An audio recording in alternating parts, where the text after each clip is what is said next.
بسم الله الرحمن الرحيم. الحمد لله رب العالمين، والصلاة والسلام على خير خلق الله محمد وعلى آله وأصحابه الكرام وتابعيهم بإحسان إلى يوم الدين. ربنا أرنا الحق حقا وارزقنا اتباعه، وأرنا الباطل باطلا وارزقنا اجتنابه.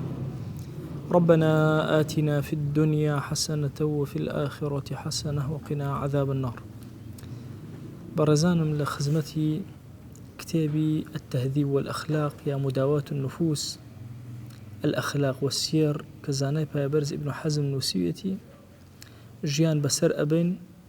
لم مرواري كابن حزم أمر ومان باسكات أفرمي: ليس في الرذائل شيء أشبه بالفضائل من محبة المدح. لناوش تخراب كان هشتيق نية وكو فضيلة دركوه، وكو شتيكي باش دركوه، وكو أو إيك إنسان بيه خوش بيه هالبدن محبتي مدح. طبعا هو إنسانك محبتي مدح لناخية هي لحقيقة أما رذيلة لإنسانة شو إنسان بيه نايب بيه خوش بيه هالبدن بيه هالندن تشي لموضوعي أم أقوري بلام لعينا كاتا أفرمي وكو فضيلة درك وها بشان أدري أفرمي. ودليل ذلك أنه في الوجه سخف ممن يرضى به.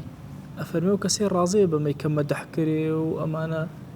أمر زمان دي مثلا لناخية ودرك وأمانة جورق للسخافة وأني هي أفرمي. ولا حديث شاهاتو باسي مداحيني كردوه في غمريان صلى الله عليه وسلم. أفرمي أقر كسيك هات مدحي كردي: إذا رأيتم المداحين فاحثوا على وجوههم التراب. أقر مداحة كانت بيني هات نو مدحيان كلوا بقى وأنا هالضا وأمانة خول كان بدا متساوي. أنا طبعا لما عندك فرمي أنا باسك أوي هر خول باعتيادي بحقيقي خول بوش أنا ويبوي لكولا كيوتو دور كيوتو عند فرمي أنا باسك باسي ونية عادتي مداح كبسر كسيك هل أداء بباري بداتي بيشتي باتي طبيعتي مداحين أو هاي أم أفرمي خول كبدا متساوي يعني هيش تيكي مدري غيري خول نبي كمدح بابا هيك نداي أي جواز لما تحكي يعني تقول لك والله دك. أفرمي لقال أمشى أمن دخراب أمشتل باش للرذائل وبكلقناي وأمانة عليه،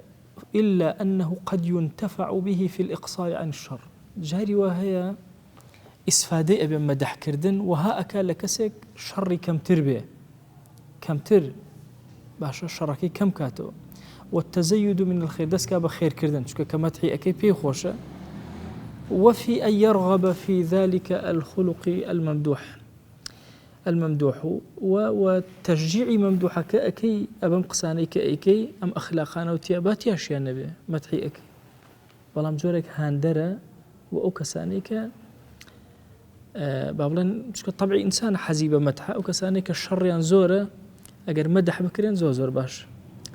أفرمي هندي جارها قد ينتفع جاري وهي سودي لي ورقري وأبيت ما خير بوكسك.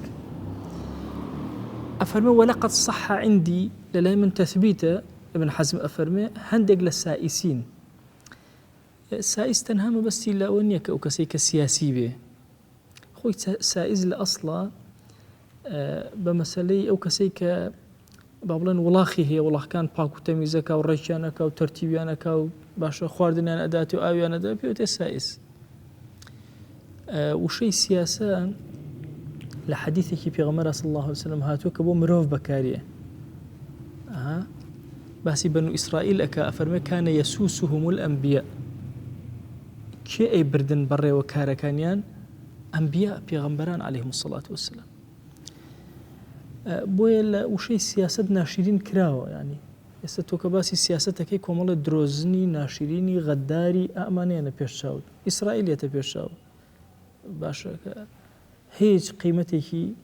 سياسيين يترام يتبيشاود شن ناشرين للسياسة أمانينا زين إنسانه. بلام لحقيقة للشريعة سياسة بمعنى تشيدي وعنام درودة لسوشتنا بمعنى إدارة داني جوان هارشتي إدارة جوان بسياستي طواوة. وما صاب كي مدرس للشعر كافرميتشي سياسة فرز حسن إدارة سياسة فرز أجر حسن إدارة وترتيبات وان يتلا جلو برجي كي خوته وبقرأ كاتا حسن إدارة حتى وەکو ماڵ بەڕێوەبردن و ژیان بەڕێوەبردن و دۆست بەڕێوەبردن و میوان بەڕێوەبردن هەموو کاتە سیاست. ئەفەرمێ سیاست فەرزە حوسنی ئیدارە نەک فڕوفێڵی گەورەی بەدچارە. فڕوفێڵی گەورەکەوەمانە ئەمەی کە ئەمڕۆ ئێمە بینەوە سیاسەتی شەرعی نیە، هیچ نییە. سیاسەتی شەرعی یعنی حوسنی ئیدارە. ئەفەرمێ هەندێک لە کەسە عاقڵە سیاسیەکانم بینیوە کە بۆ دنیا زۆر گەورە بوون، کەسێکیان بینیوە کە ئازاری خەڵکی داوە، هەندێک کردەوەی خراپی کردووە، فقابله بالثناء عليه کە بینیوێتی دەستی کرد بە سەناکردن، قسەی خێر لەگەڵاکردن و توێ تۆ ئینسانێکی چاکی خەڵک بە باشە باست ئەکاها،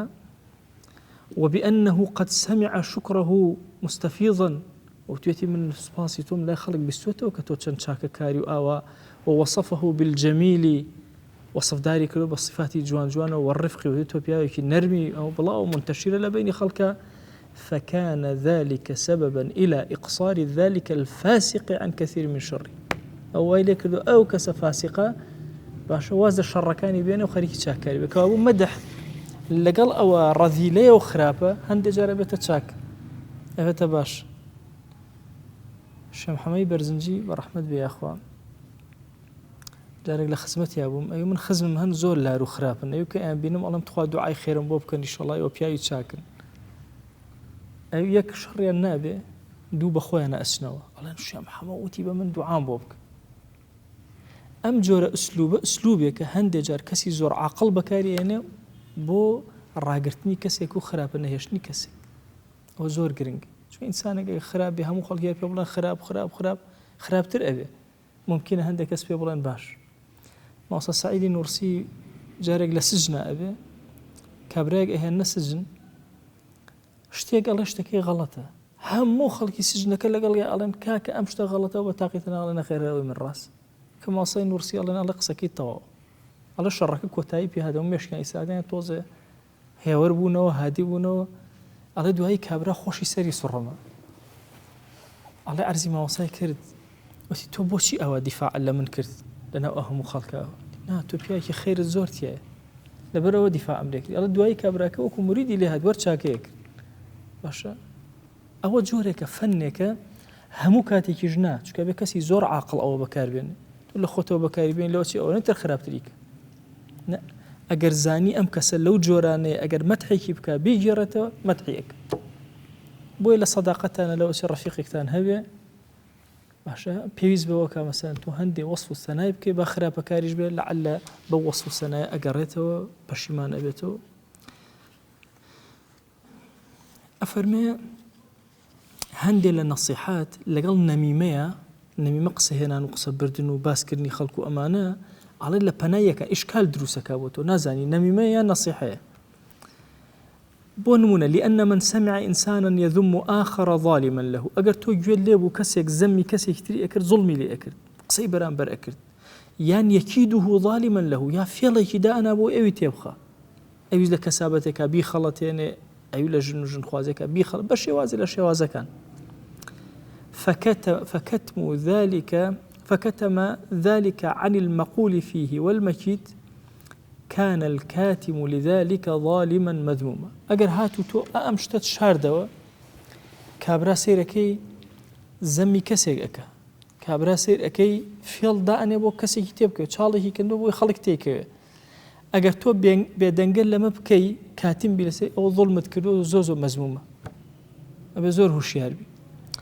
أي أجر بكسك بلاي كاك فلان كس أوديك أوش كشي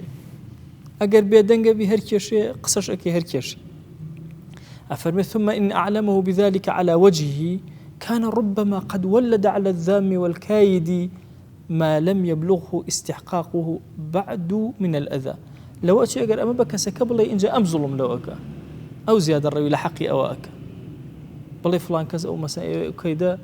بوتو دابني يان باسي أكرديان أو أنا إيشك ألوستر أكي أو كات فيكون ظالما له بو أيشان بيت ظالم أبي أقل لي وليس من الحق أن يقتص من الظالم بأكثر من قدر ظلمه كل أم دين الزور عظيمة حمو الشرائع أجر كسك خرابيك لقل كسك كردبو ظالم بو مظلومك نابي زيادة الربيكا بأندازي أوي تشنك ظلمي لك لا أوند يقصي فيه وتوبوين الدو قصي فيه بلته ئەزان ئەم شریعەتە هەموو شتێکی بڕانەوەتە ئەفەرمێ لەوە تەجاوزی کرد ئەبێتە ظڵم نابێ ئەی باشە ئەی چی بکەین باشە ئەگەر قسە نەکەم هەر نابێ قسە بکەم هەر نابێ ئەفەرمێ فالتخلص في هذا الباب صعب إلا على ذوي العقول مەگەر کەسێ زۆر عاقڵ وەگەنە لەم بابە دەرناچی کابرا هاتووە لە پەنای تۆیە زەمی کەسی کردووە ئەزانی فێڵ لە کەسێکی تر ئەکا ئەگەر بم پسەری ئەڵێم ئەم زوڵم لەو ئەکا نایەڵێم زوڵم لەم کردووە نازانی چی بکەی بەڵام کەسی عاقڵ ئەزانێت چۆن بە چۆن ڕاگیری ئەکا کە ئێستا خۆی بەرنامەیەکی بۆ دانێ ئێستا لە تەنوازیحە چۆنە ئەو قسەیە زۆر طبیعی ئەمە لە کاری مەلایەتی تەنە زۆر یەتەڕێتن چکە بەعادەتی ئەو کەسەیە بێتە مەلا حەذیق و وریا و زیرەکە پشتی ڕووداوەکان ئەخوێنێتەوە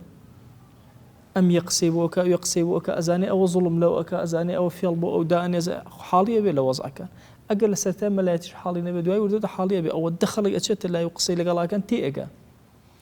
باشە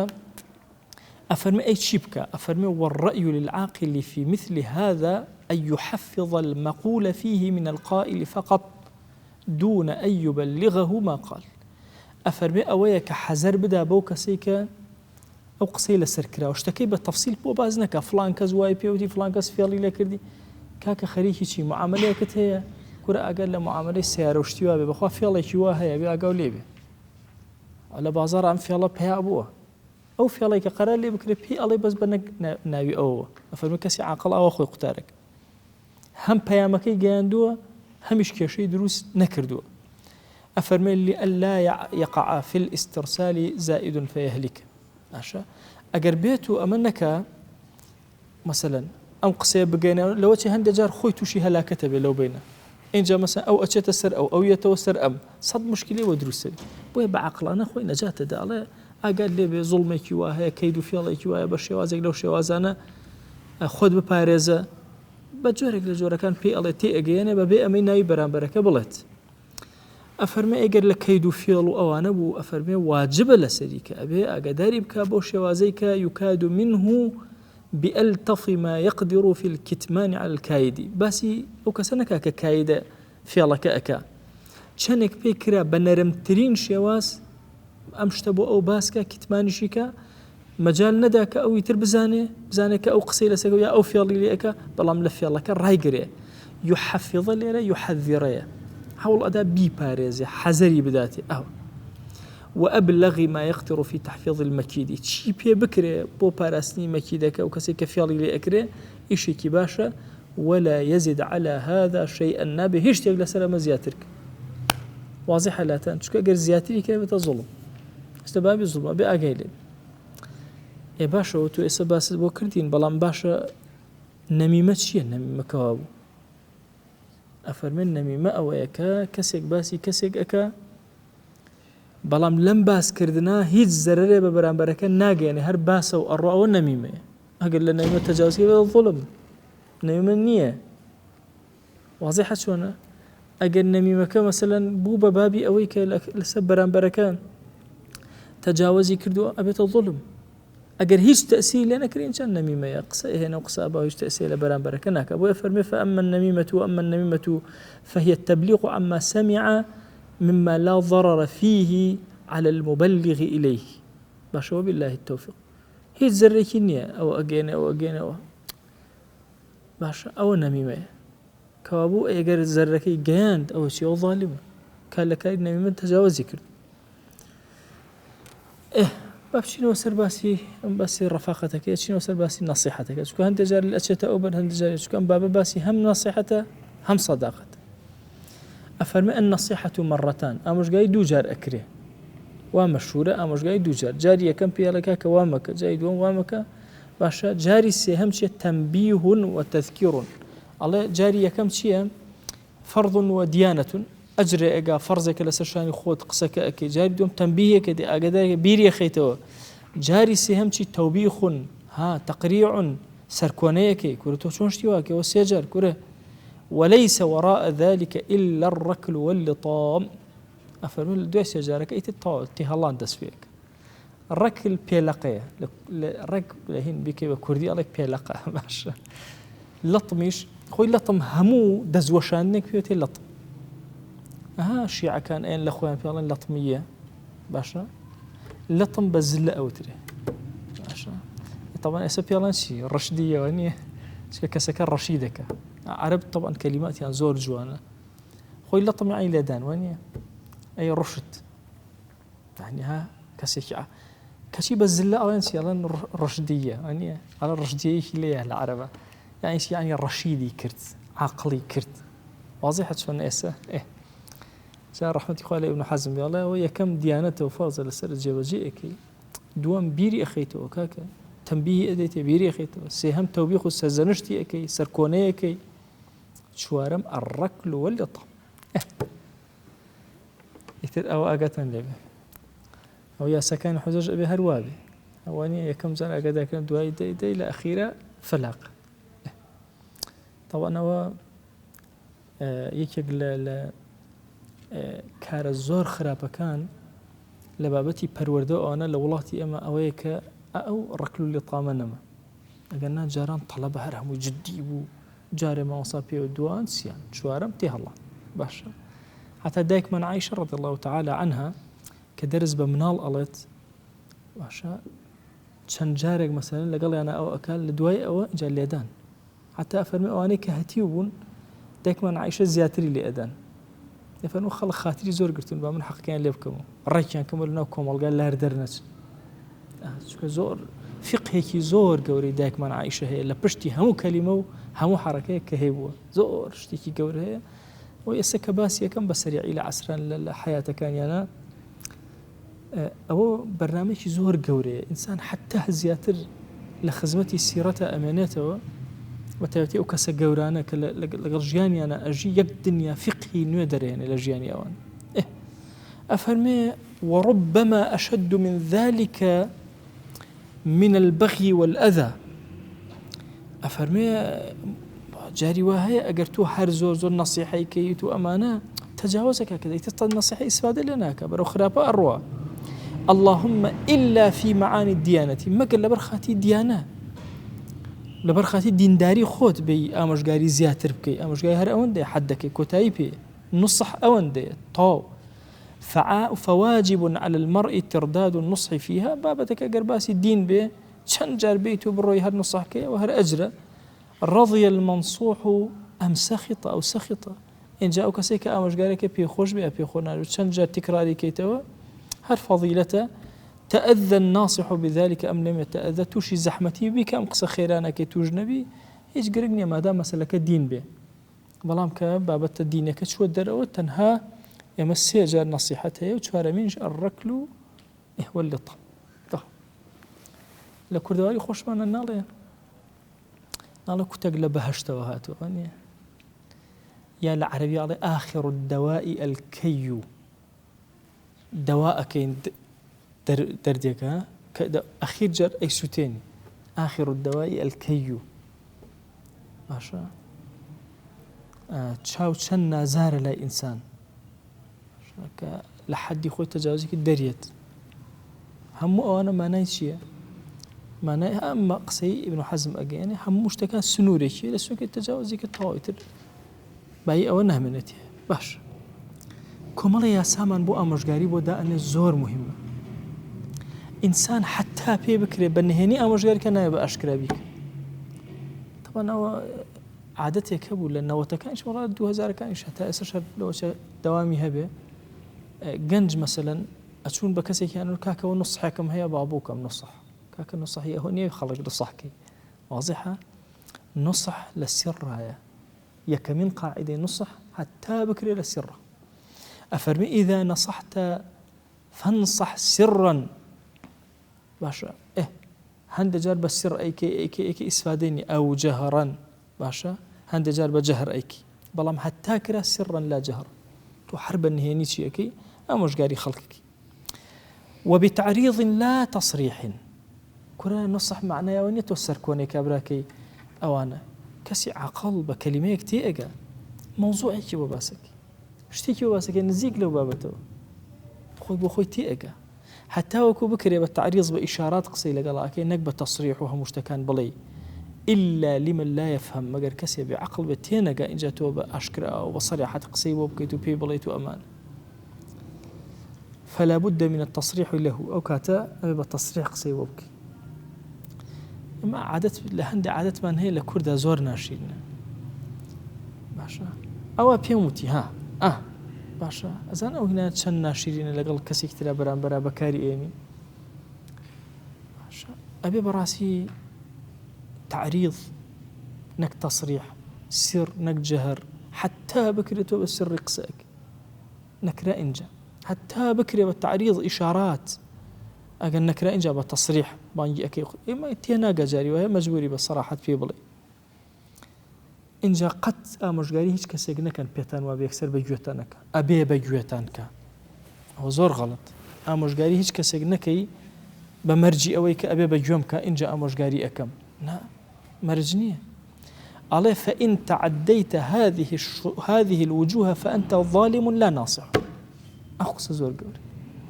أقل لما تجاوزت كرت تو ظلمت كرو نق صح نصحيتي تواني وتبنهيني قصي لك الله كيشوف أشكر أقصر لك الله هو تو ظلم اللي كردو نهاتي نصحيكي وسو تحايبري تواني وتبى تصريح روي نشكيني باشا بيبلي تو شوي روتش كان دو بيدو تو بصراحة ظلم اللي كردو طبعا نشتك هي العربية زور قصيرة سلك ديني زور تأيدية كابيوتي ماء الوجه آبي النوتشوان يعني حياة قطرية كتكاتكا واني وقتي خوي جاران بياوي كاتا خزمت إمامي علي لسر أسبكيب كابراش داري كي بدأت سوق لبردم أسبكا وسا كان خطي كي كيشا لسر هناك لسر الزبيكا سوكي خطي كان شي كوجانو إمامي علي بيشي لغلامة كان يوتي هزاد درم بدبن بياو الله هزاد درم يعني دوتي إمام وش شيء ستشوار خطي كردو تيكيا وتوش رحمتي خوي لبه آبي نيوتشواني خوي باراست باشا ماء وجهي خوي باراست أما خالي كم دوهم إمشي ببلاغتك زور جورتي جان محتاجة كسي هم إما توشي خير كر هم نشيج آبي نيوتشواني بتكي زور مهمة إنسان لقلب برامبركان يا كما ملائكة ما ملائك بكات ما ملائكي باشا إشاري نجمة ولا صريحي زور كذا بيه كسيك والله من صريحهم أو أنا تقصي كقصك يجي خوي ناقرة ناشرين باشا عزتي خليه يكتري بأداء أو نكات الصريحة كاتب بأدب أذن شو كصراحة تشتيك بأدب يشتكي ترى من زور كات يعني بقول لما جالسة مثلا كسيك قصي هنا قصي وهاي كله بيتام تبى خبرة من صريحة له مش هنا كات الصراحة إنجا صراحة خوشتي باجني صفتي باجني أجر صراحة بكا كابرا بلي والله من صريحهم أبي بيبلي دباش برا جاري بخيانة تأفيري إشارات أبي إنجا ورو جاري اشتكاتي ونا تو قصب كلنا مجالسة ما دام صريح صراحة غلطة بيغمري خاص صلى الله عليه وسلم لقال جلالتي قد ما بال أقوام يفعلون كذا وكذا باشا أو تشيك ومالي خلق آوا على الناوي كسي أنا نباسي كسي أكل نهيشتك أزاني إسا تصور كان أجر لبر أو نبوي مثلا كسي شكال لكسي كتير أكا براكن بانخوازي واه بنا بانخواز يكيك الناوي فلان وفلان وفلان دس بيك بناوي هنا بلا أترسل لو شكاتي كان بارو مالي لبسن باش بوينا وكان يعني والرزيلته فضيلتني هيسني أو إنسانك سخيفة نقيش تحدي علم شكوها براسي حدي علم بابتي كي زور قوري أخلاقي إنسان زور برز به قد ذكري كسجنك ذكري دجمنك ناكي بخراب وش جاي دوستك شيء أهل إيمان ويزور لم بابتنا أما أنا أصولي أخلاقا أصولي فضيلة كإنسان أبيت يا بيتدي ابن ملال الرجاري خوتنا عجبي عجابة بينا خلقت شيء الله لقال يكتر أو ملال سر أو يتر شيء الله وكاري تونية تو دائما سيري فضائل فضائل كي وشتاني تياي باسي خلق كيتو لسر خلق بدويتو كي أمتي إسلامي وصفتيتي بوي أفرمي أجر لم وجوهانا لا دا شوي بأشكرا نصيحتي كرت شوي بصراحة قصة لسر كسي كرت شوي بواو قصة كرت هر أبي اليوم ورقري فرمي وظلم اللي كردو أو هيش نية ونصح نية وطالب طاعة وملك لا مؤدي حق أمانة وأخوة أو كسواءك أيوة خلق إطاعيك أو أيوة بيت مليك بسر ملي خلقه أو كسجني حقي أمانة براتي باراستبه. وليس هذا حكم العقل أما حكم عقل النية، ولا حكم الصداقة حكم الصداقة جبو شوازن نية. أي أم حكم كي حكم أميرك بسر رعيتك، سيدك بسر عبدك، كاو ناكات أخوة أو كسيوي قوريتي بكاو لود برزي بكا لقلطه. لا تكلف أو الطوى مرواريك تلا مرواري كان أفرمي لا تكلف صديقك إلا مثل ما تبذل له من نفسك، فإن طلبت أكثر فأنت ظالم. لقل براكة صداقتك تو چنك هيبو أو اندل أو رجاك أو داواك كبو توهبه زياتر دوامك كزياتر داواك عينا تو أبيتا ظالم لسري. تو چيت هيبو أو هر أو اند زياتر قينا أو لبابي فضيلة أخوي جيب جيكا بس تو مزن أو فرز للسري هر أبي بيكا نا تو هزاد ناربو أو خرج كردوا تشاورك أيش هزاد ناربو تو خرج كاتو تو أجر تو بيدوا أبي أو إلا أبي ما دام من 1000 مخرج 2000 مخرج تو ظالم. لما حدي الصداقة أبي زور بوري أمام الله لقلا بكري. ولا تكسب إلا على شرط الفقد. حرشي هات دستان لم جيانا قد ضلي بيوانا بس يتر خيزان منال داهات سروت شخصية النازام شي حيث هموي أو سيري فقدك أو دقيقة وتاندي سير كان أو دقيقة أروى لا تنامينه. ولا تتولى إلا على شرط العزلة. هاركس يقبو بالرفيقة ولايات اللي قال هاركس يكابو دوستات اللي قال هاركس يكابو بوشي وازما مالي اللي قالك على شرط العزلة. الرجل للرجان خو حافظي لي بكنا مينة ولايته بروى. وإلا فأنت مضر بنفسك. أجروانكي بيدوا بهرشتهات دس الله يتر أبي بمنة ودسي بيو بقريتو هركس الرفاقة كريت الطواب حياتي أبي الرفيق به. فأنت مضر بنفسك زل نفسي خود أدي خبيث السيرة سيرتك السيرة أخلاقي فاضلة النابي ناشرين أبي بس كزو أكوي بيدوا أو نابي بالروا أو نابي لدى السدرتي أو شيء هموشي الروا هموشي لدى السدرتي.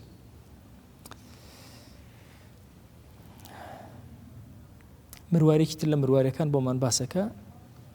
مسامحة مان هي تغافل مان هي دوشتي زور قرنج. مسامحة خلق عفو أكي أزاني أيش أزاني هردوك تان زاني وتانا أو هلاي برامبر كدي والله عفو أكي سماحي أديتي. تغافل تو زاني وتا أو هلاي كردو أو نازاني خود جيلكي تغافل خود غافلكي باشا. تغافل شيء بابي تفاعله يعني خود غافل أكي على مسامحة أهل الاستئثار والاستغنام أو أهلانيك أهل لود برزين. طبعا استئثار بمعنى أوية كسك خوي بحاجة برامبر بخلق بشان أداة باش. استغنام لا أصلا لغنم وهاتوا يعني أو كسي مالي زور كوكاتو غنمي زور كوكاتو طالبي غنم طالبي دنيا باشا. والتغافل لهم أجر خود جير كليان ليس مروءة ولا فضيلة. المسامحة لقال أهلي تغانموا أو أنا مثلا بي أو تري فضيلة لتويا نخو جيل كردنيش هيج كمان بينا أو تري بل هو مهانة وضعف هو أصلا سكايتي بتو وضعف لتويا باشا. وتضرية لهم على التمادي تضرية لهم باشا هانداني أوانا بوي زياتر أو أخلاق خرابانا ينتيابه.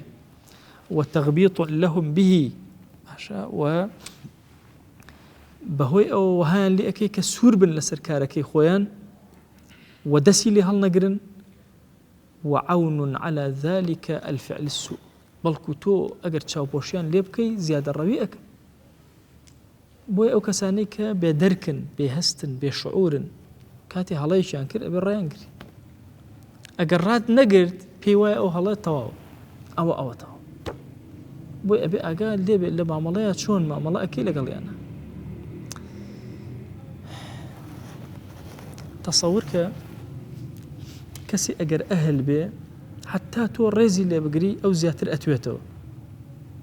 أجر نا أهل بي وأزاني إتر واجب لسرت أشتاني بوبكي أزاني إتر بيواي واجب أبي أشتاني بوبكي تصور كأجر تو بۆ نمونە دائما مناڵ لەگەڵ دایک و باوکە هات بۆ نمونە جلی مناڵەکانی دەق کرد ئیتر یەک مناڵ جلی خۆی دەق ناکات چاوەڕێکە کە ڕۆژێ دەق نەبێ ئەڵێ باوکمان بۆچی دەقی نەکرد یان دایکمان بۆچی دەقی نەکرد باشە بە هیچ شێوازێک ئەوانە نابێت تەسامحیان لێ بکرێ و نابێت تەغافل لەسەریان بکرێ شت چاوەڕێ ئەکا ئیتر تۆ بۆی بکەیت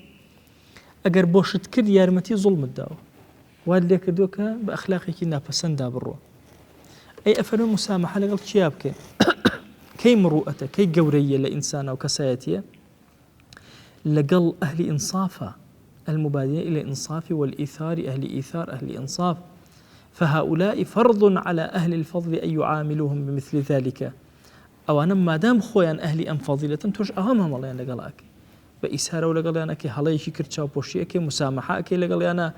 لا سيما إن كانت حاجتهم أمسة وضرورتهم أشده ئەگەر بە تایبەتی کاتێکە پێویستێکیان زۆر بوو یان ضرورەتێکیان هەبوو ئەو کاتە تۆ زۆرتر بەدەمیانەوە ئەچی تەسامحی زۆرتریان لەگەڵا ئەەکەی تەغافلی زیاتر لە خزمەتیان ئەکەی فإن قال قائل احتمال کەسێک بۆ ئەم بابەتەی کە ئەم مروارەیە کە باسمان کردو پێمان بڵێ ئەگەر ئەم کەلامە وەها بێت و مسامحە لەگەڵ یەکترا نەکەین و تەغافل نەکەین لەگەڵ برایەکە کە مەسە هەڵەیەکی کرد شتێکی کرد كاك دشمن والرفيق تفرخ شيء أماني أوكات أما براسي جورك لجورة كان إفسادا أفرمينا نا وبالله التوفيق إمش الله كلا ما نحض إلا على المسامحة والإيثار والتغافل ليس لأهل التغنم الله أما كباسي أكين الله المسامحة باشا إيثار باشا تغافل باشا لإنسانا باشا إيثار ما فكي خود أديبه وتغافل خود جلك مسامحة خلايشي كردو عفوي أكي أفرمي أهل تغنم نية أو أبو صديقي حقيقية أقلنا أهل تغنم حموش يكفر صدي أن توزر اللي أدا فإن أردت معرفة وجه العمل في هذا قلت يبا وردي لم بابتا حالي بيشونا والوقوف على نهج الحق نهج حق تياب دوزيتو فإن القصة التي توجب الأثرة من المرء على نفسه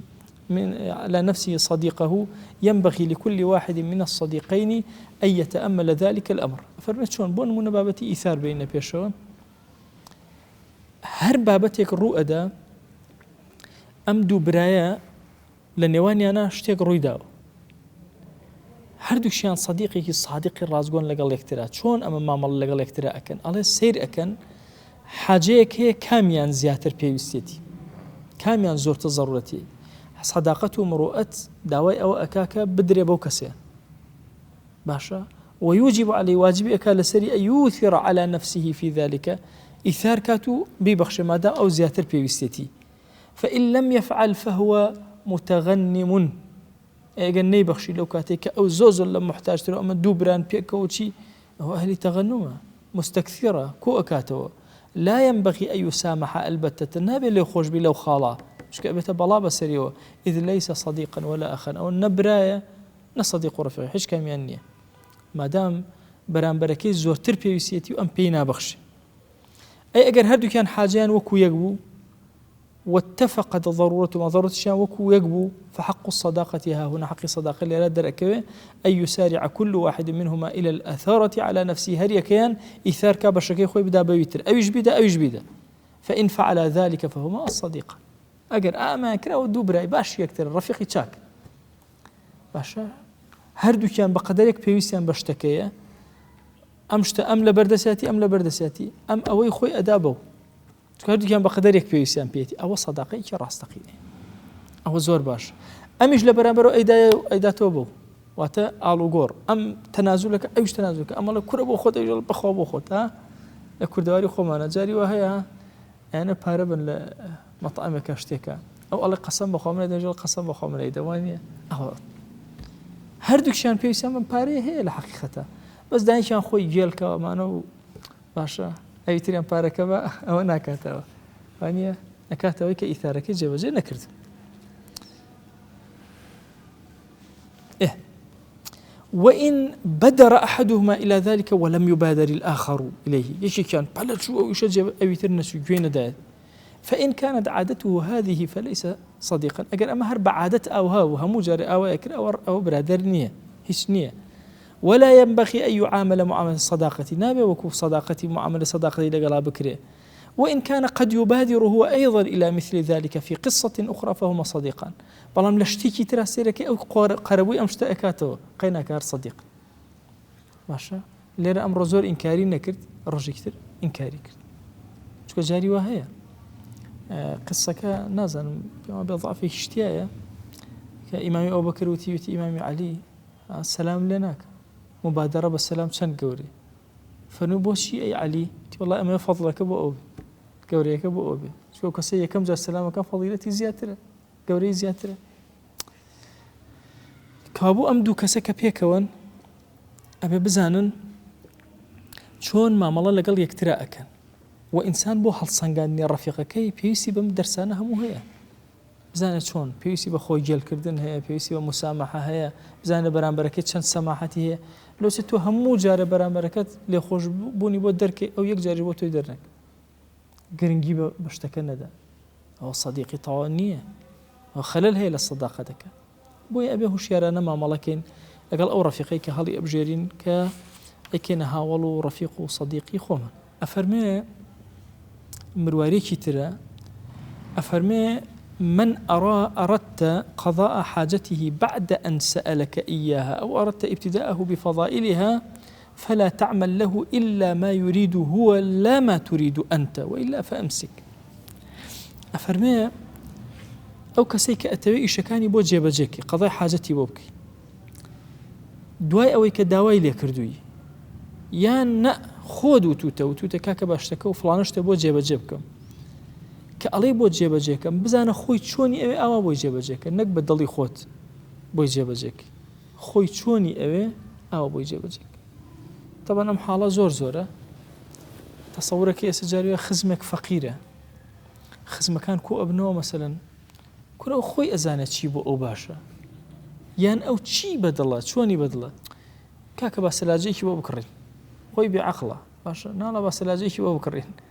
باش بينما خول القرآن باسي زكاة كافر بس إنما الصدقات للفقراء ربطي بالظلم كوني ربطي بالفقير وهي لا ما كلامي تمليكه زكاة كان هي شيء ملكي شيء للفقراء للمساكين للعاملين عليها ها هي أوان لا ما كلامي هي خوي أنا خوي ما والله كابا إشي خوي بۆیە ویستێ کاری چاکە بۆ کەسێ بکە ئیشی کەسێ جێبەجێ بکەی وای بۆ جێبەجێ بکە کە خۆی ئێوە نەک خۆت. نەفەرێکیان ناردبوو وتیان کاکە تۆ پیاوێکی چاکیوان بەشکم ئەو ئەفرەتە تەرتیب بکەی بۆمان بەس بزانم بەخوای ئەمە هەر دەمسقاڵمان هەیە ئیتر خۆ زیاترمان پێ ناکرێ وەڵا چوو بە 25 کردبووی باش ئیشەکە کوورە کاکە بۆم ڕێک خستن کاکەوە ڕێک خستنی قەزای حاجەت نییە قەزای حاجە بە دڵی ئەوان بێت واضحە چۆنە نەک بە دڵی خۆت بڵێ کاکە ئەوە باشە کە من ئەزانم ئەوە ناکاتە قەزای حاجە بۆ جێبەجێ کردبێ قەزای حاجە ئەوەیە بۆ شێوازە بێکە خۆی ئێوێ. ئەفەرمێ ئەگەر وا نەبوو ئەڵەوە ئیلا فەئەمسک مەیکە بۆی مەکە لەوەچی ئەو کردنی تۆ سەقەت بێ بۆ ژیانی ئەو تۆ نازانی هەر کەسە سیاسەتێکیە بۆ ژیانی خۆی. تەواو شتێکی زۆر سیر هەیە لە بابەتی سیاستکردنی ئینسانەکانە بۆ ماڵیان بۆ ژیانیان هەموو کەسێکی خۆی بە مهمتر ئەزانێ هی ڕەفیقەکانی بە حیج ئەزانێ خەی خزمەکانی ئەسان بە هەر کەسێک وڵێ کەسێکی فەقیرە بینی ئەمانە باسی پەروەردەی مناڵەکە ڕێک باسی مناڵەکانی خۆیەکە چۆنە شکڵیان ئاوا باسیەکە باشە کەسێکی تریش عینەن ئاوا باسی ئەوی تر زۆر دۆڕاوە لە پەروەردەی مناڵ کەچی وای باسەکانیە ئەڵێی تەواو ئەمە یەکەمە لەسەر زەویە. بۆیە ڕەحمەتی خوا لە غەزالی بێ فەرمێ کەس عەقڵی خۆی ناگۆڕێتەوە بە عەقڵی کەس ئەوەی کە لە نعمەتەکانی خوا